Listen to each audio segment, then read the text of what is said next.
I haven't kept anything from the army really, but I did keep my regimental tie. And at a funeral recently, I wore it for the first time, and it must be 60 years old. Well, nearly 60 years old. A regimental tie. Have you got your pay book, Grandad? There was we bought that, you know, that's the only thing I bought from the regiment really, when I left. I didn't buy that until I left. You had to buy it? Yeah, yeah, buy it. But it's the only thing I bought when I left the army. I thought, well, in them days, all the regiments used to have their own tie and all that, and I thought it was a thing what I loved, and I didn't mind it because it looked all right. Looked all right, didn't it? Red and blue. So, and it's, I wore it the other day. It's first time for. Well, I think I might have worn it some other time. But it probably was first time I wore it at a funeral for a long time. You know your pay book? Eh? You got your pay book? I've got a pay book, yeah. I've also got a pay book. And I've got a badge of the household cavalry. I could have bought a lot of stuff home, but you didn't think of that at the time, did you? I could have bought me a cartouche belt.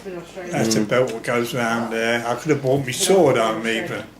They wasn't interested in having that and that. And spurs I could have bought home. I don't know about, not the jack boots, but we had also, when we wore blues, we had a shorter boot. Yeah. We also had spurs fitting on the boot, you know, a special boot. Spurs fit into the back. Probably might be worth some money now, if you bought those. I could have bought all that home, but all we wanted to do was dump it all, didn't you? You didn't think of that, did you? You didn't think of bringing that home. And, contrary to what Ted thought though, Ted always wanted to join the household cavalry, I believe. And one day I did ask him why he thought why did you want to join the household cavalry? And I think he loved the uniform, and he said, oh, I love to be able to wear all that uniform. And I put him in a state of shock because I said to him that I probably only wore it about 8 times. Do you remember that, Ted? Mm-hmm. And he couldn't believe it. He thought, and he thought that I was wearing it nearly every day. So, but I only wore the uniform about 8 times. You know, I only do wear it on special occasions. But I did wear blues a lot. I wore blues quite a bit. What's blues? Blues are like high-collared trousers, like dark navy. Call them blues. They're very dark, nearly black.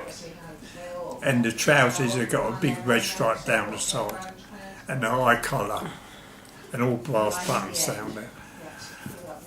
And I wore that because I worked in the officers' mess for 4 months, serving the junior officers' dinner every evening.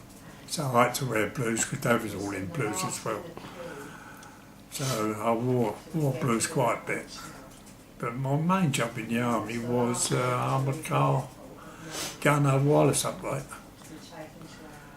And I did learn other things, explosives. I was an explosives expert. I wouldn't know anything about the explosives now. But in them days I did. And for practice I was to blow down trees. And one day the officer said to me when we was there, he said, Hafford, he said, see this tree here? You won't be able to take that one down. And I looked at it and it must have been, really, really big, wide like that. And I said, I think I could. And he said, well, let's see you do it then. And I think it was wicked, really, to blow a lovely tree down like that. But I did. I think I might put on 4 blocks of gun cotton to take it down. But I succeeded, and I did blow it. And this is a lovely tree I blew down. And I must have blown down about, altogether about, I reckon, looking back on it, 15 to 20 trees. Yeah, wicked, really. Terrible, isn't it? Just blow all them trees down, lovely trees, and I blew them down. But this one, what he asked me to blow down was a challenge, because it was thick. The others used to be something like that. But this one was like, he said, I bet you can't take that one down, Hafford. And I said, I think I couldn't. And I did. But as far as I remember, I put on 4 blocks on it. Took me a bit of time, must take me about half hour to set it all up. But I blew it. Fantastic. And the tree, when the tree blows, it don't blow it like that, blow it like that. When you blow it, it jumps like that. The explosion picks the tree up, unbelievable. And what I was to do was to put on the, not a lot of fuse, I was to put on time fuse, like about a foot a second, right? You know, 1, 2, and I was put on about a 10-second fuse, as far as I remember, so long ago now, about a 10-second fuse. And then I was to put on what they call instant fuse. I was to do the 10-second fuse attached to the gun cotton detonator, so that would come away from the tree by about 7 or 8 feet, that's all. And then I would put the instant fuse on, which would give me distance away from the tree. Can you understand that? Yeah. So I walked away, and then I picked up the what you call instant fuse, and it was instant fuse, which is a lot, you know, I mean about 30, 40 feet, you know.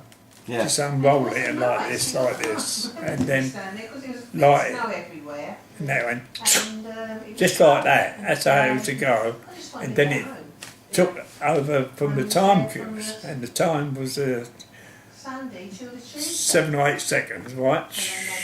Right, but I'm a long way away from it because I was put on the distance. Yeah. The instant fuse. That's what it was used for. Give me time. So I was to just walk.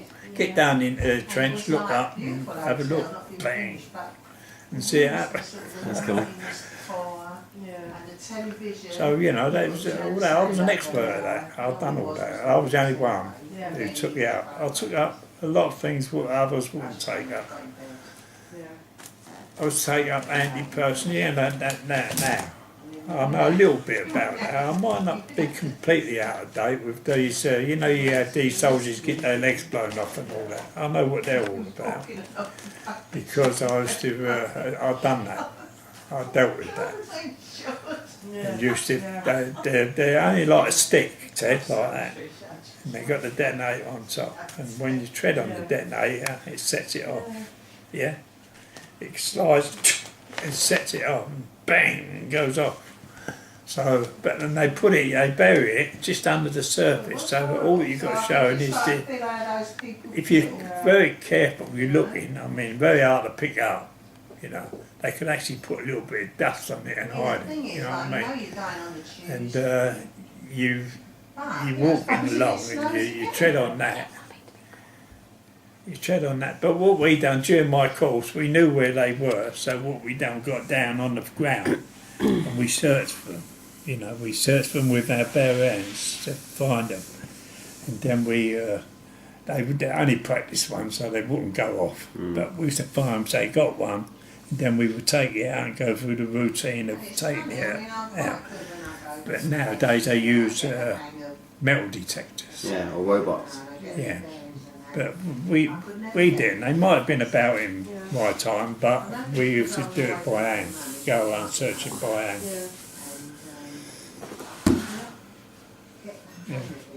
Give us